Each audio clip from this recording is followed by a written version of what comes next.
In December, near the end of the year, there is a festival that we are familiar with as the birthday of Jesus, an important prophet of Christianity.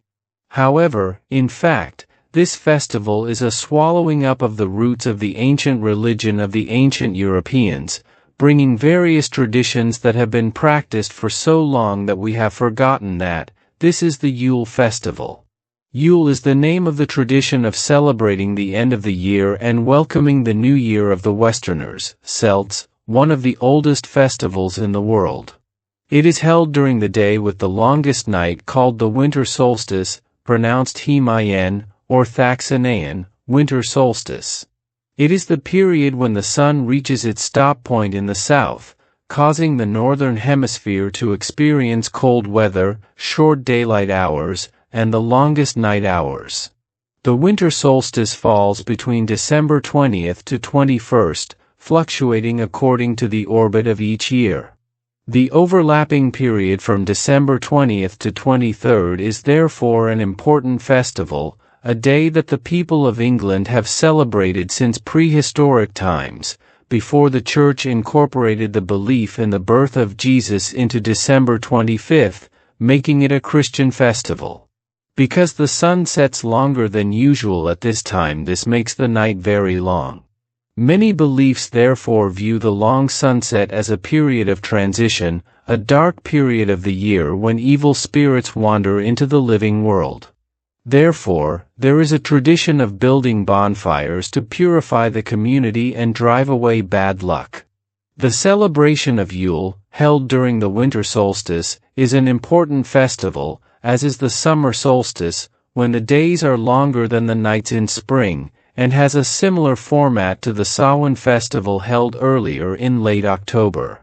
In many ancient cultures around the world, the sun was often given importance, to the extent of having sun worship ceremonies.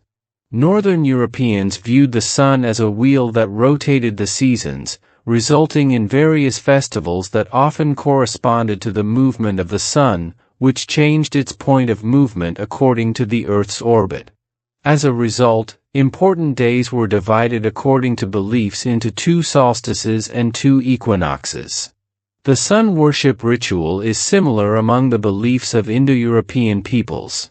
In the religion of the Celts in Britain, the sun goddess was called Sulis, which is the same root word as the sun in Sanskrit.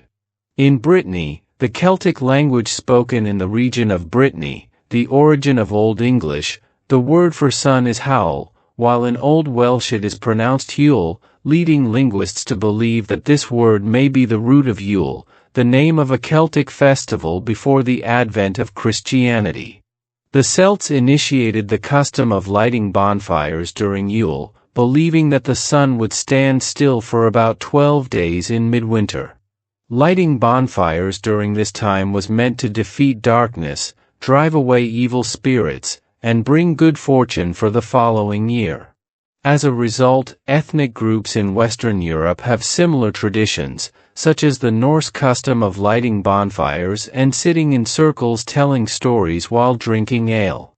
In Ireland and Brittany, in late October, there is the Samhain festival, or Halloween in modern terms. During this festival, bonfires are kept burning all night to guide and warm the deceased as they travel back to eat food prepared by the living, similar to the Eastern ancestors' ghost feeding. There is also the changing of firewood in homes during the Samhain festival. By replacing the old materials in the stove with new logs from the village's sacred fire, it is possible that this fire lighting tradition may have been the prototype of the Yule log fire, where the wood from the sacred fire was used in the hearths of the houses. The replacement of the fire was a way to purify the houses of evil spirits and bad things. This tradition continued into Christmas to this day. Celtic druids would cut mistletoe vines growing on oak trees for ritual purposes. The oak tree was sacred to the Celts, and the fruit of the mistletoe symbolized life in the darkness of the winter months.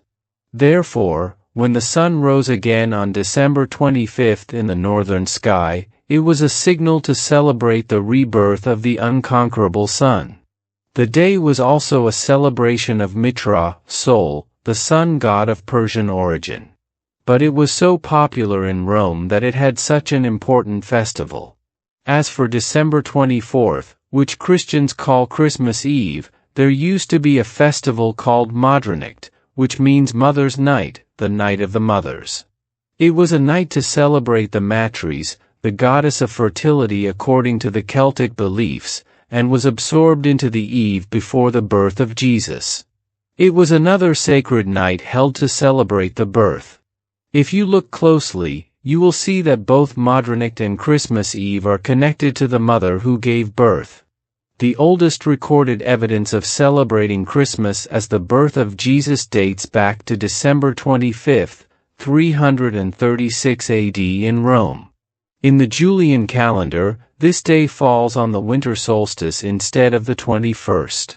Since these festivals often celebrate the sun, reincarnating the Christian legend into the culture of the original people required a metaphorical interpretation of Jesus' status as someone as glorious as the sun. Moreover, if we consider that the sun has a time when it dies and is reborn every year, it makes the integration of old traditions with important figures who are said to have died and come back to life. It is not that different from other people's eyes. Since then, Christmas was born according to the meaning that Roman Catholics understand and practice for more than 1,000 years.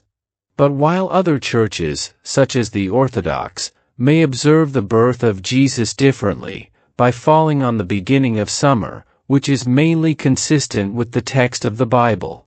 The Romans will have a festival to celebrate the birth of the new year by celebrating the god Saturn as a festival called Saturnalia, lasting for 7 days, starting from December 17th. The Romans believed that during this time, the laws of nature would reverse from normal, so men would dress in women's clothes, and masters would dress in slaves' clothes. In addition, houses and buildings would be decorated with green plants, candles would be lit, there would be processions, and there would be a tradition of giving gifts to each other.